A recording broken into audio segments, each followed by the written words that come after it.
Hello students, welcome back to my class. तो disaster के बाद तो सबसे इम्पोर्टेंट क्या आ जाता है? भौतिक पुनर्निर्माण करना, यानी भौतिक नुकसान जो होता है उसका पुनर्निर्माण करना।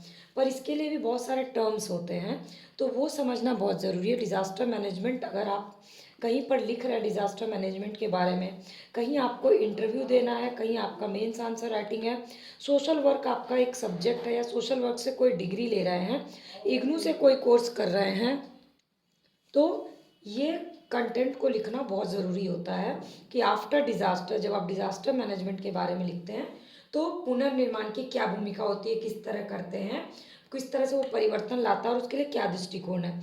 तो मैं आपको कीवर्ड्स के थ्रू बताने वाली हूँ ये पूरी जानकारी, क्योंकि कीवर्ड्स ही जो होते हैं ना वो सबसे ज़्यादा स्कोर दिलाते हैं आपको। तो प्रॉपर कीवर्ड्स को अगर आप सेलेक्ट कर लेते हैं तो आपको नो डाउट बहुत अच्छे नंबर मिलेंगे। तो कीवर्ड्स के थ्रू मैं बहुत ही आसान लैंग्वेज में आपको ये पूरा टर्म बताऊंगी, तो क्लास को पूरी ज़रूर देखिएगा। तो आपदा प्रबंधन को हम दो भाग में बांटते हैं हमेशा। एक तो आपदा पूर्व प्रबंधन किया जाता है और एक आपदा के बाद। आपदा प्रबंधन बेसिकली एक ऐसा सब्जेक्ट है जो संकट से बचने के लिए या नुकसान को कम करने के लिए किया जाता है।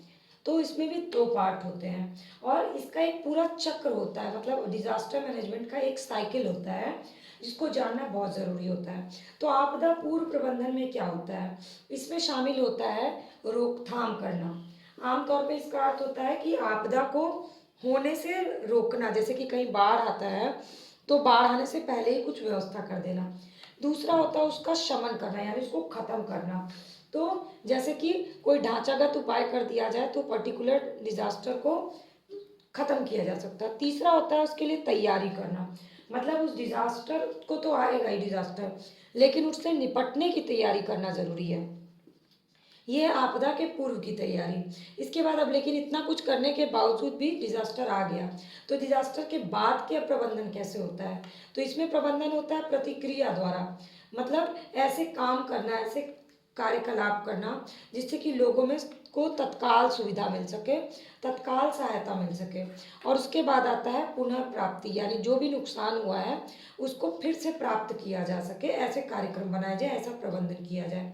तो आपदा का सर्कल अगर आप बनाते हैं, आपदा चक्र, तो सबसे पहले आया डिजास्टर, ठीक। उसके बाद सर्च ऑपरेशन शुरू हुआ, रेस्क्यूज गए वहां पर। इसके बाद वहां रिकवरी की गई। इसके बाद वहां पुनर्वास की व्यवस्था की गई। फिर रिकंस्ट्रक्शन किया गया, यानी पुनर्निर्माण किया गया। इसके बाद आपदा के रोकथाम की व्यवस्था की गई कि अगली बार ना आए, और फिर सारी अगले भविष्य की तैयारी की गई। तो ये है पूरा डिजास्टर मैनेजमेंट का सर्कल। अब ऐसे में पुनर्निर्माण कितना जरूरी है? डिजास्टर के बाद पुनर्निर्माण में क्या क्या आता है, क्या क्या चीज़ों का पुनर्निर्माण की जरूरत पड़ती है? तो जब भी कहीं पर पुनर्निर्माण या पुनर्वास की व्यवस्था करते हैं तो इसकी प्रक्रिया के लिए तीन चीज़ें ज़रूरी होती है। एक तो होता है अल्पावधि पुनर्प्राप्ति, ये 1 महीने का लिए होता है, यानी तत्काल जो क्षति या नुकसान होता है, तत्काल जो ज़रूरत होती है लोगों की, चाहे वो खाद्यान्न की हो या वस्त्र की हो या रैन बसेरा बनाना हो, ये व्यवस्था की जाती है फर्स्ट 1 मंथ में पुनर्निर्माण में। इसके बाद होती है मध्यावधि पुनर्प्राप्ति। इसमें आता है पुनर्वास की व्यवस्था करना, जिसमें रैन बसेरे छोटे छोटे अस्थायी रूप से बनाए जाते हैं, संसाधन का आवंटन किया जाता है उन लोगों को, स्कूलों को खोल दिया जाता है। अगर कंस्ट्रक्शन खराब नहीं हुआ है डिजास्टर के बाद तो स्कूलों को खोल दिया जाता है, कोई भी संस्थानिक तंत्र वहाँ है उसको खोल दिया जाता है। फिर आता है, ये होता है 1 वर्ष के लिए।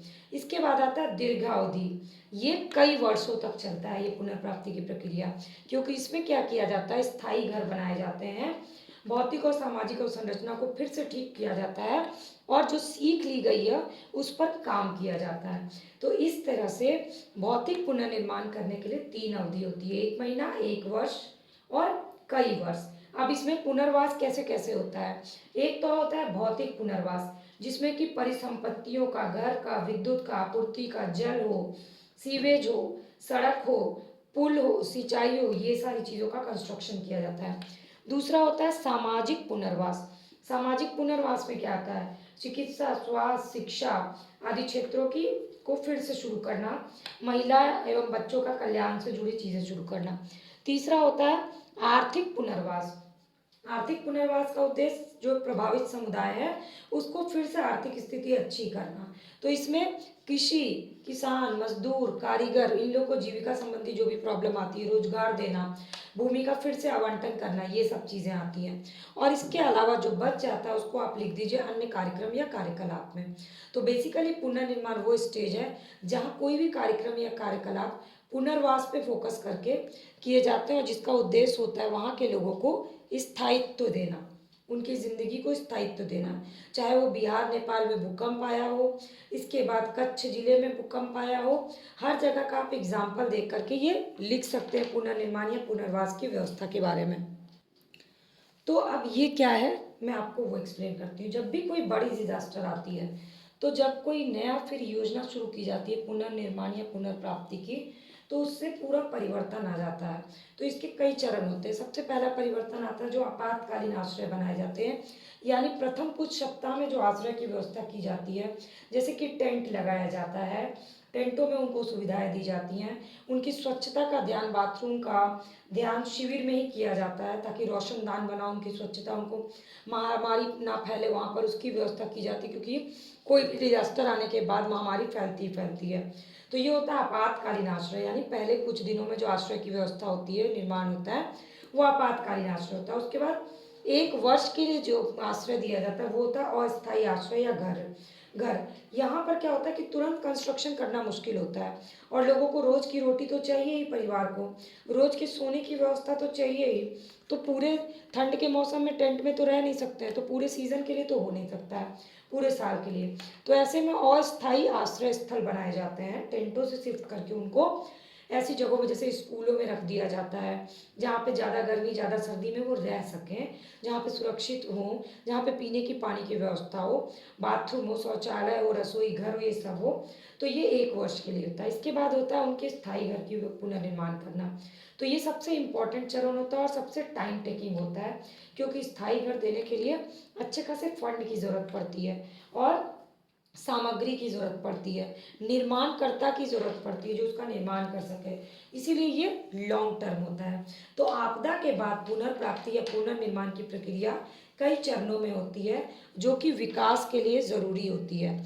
और ये विकास जो है ना, ये भविष्य को फोकस करके किया जाता है। तो हमेशा जब भी कोई पुनर्निर्माण हो तो ये ध्यान देना चाहिए कि जिस जगह पे हो रहा है वहाँ खतरा तो नहीं है, जिस जगह पे हो रहा है वो आपदा के लिए संवेदनशील जगह तो नहीं है, नहीं तो सारी मेहनत सारा फंड बेकार। ये आपदा सुरक्षित घर तो बन रहा है, यहाँ पर जीवन सुरक्षित तो रहेगा, इन सारे सवालों के जवाब मिलने चाहिए। तो पुनर्निर्माण कार्यक्रम को बनाने की प्रमुख विशेषता यही होनी चाहिए कि संकट प्रतिरोधी होना चाहिए वो जगह, सुरक्षित जगह पर निर्माण होना चाहिए, कंस्ट्रक्शन स्ट्रॉन्ग होना चाहिए और पूरे विश्व या पीपीई मॉडल सार्वजनिक निजी भागीदारी पर होना चाहिए। तो इस तरह से आपदा प्रबंधन चक्र की अवधारणा को आप समझ सकते हैं और आपदा प्रबंधन में पुनर्निर्माण की प्रक्रिया किस तरह से स्टेप बाय स्टेप ध्यान में रख के की जाती है, इसका एक पॉजिटिव निष्कर्ष आपको लिखना है। तो ये हो गई आज की क्लास। वीडियो अच्छी लगी होगी तो लाइक, कमेंट और शेयर करना मत भूलिएगा। चैनल का सब्सक्राइब बटन रेड दिख रहा हो तो क्लिक कर लीजिए, बेल आइकन को प्रेस कर लीजिए ताकि फ्री ऑफ कॉस्ट सारी वीडियो अपडेट आपको मिल जाए। और मेरे चैनल के प्लेलिस्ट को विजिट करिए ताकि आपको सारी क्लासेस की वीडियो फ्री ऑफ कॉस्ट आप वॉच कर सकें।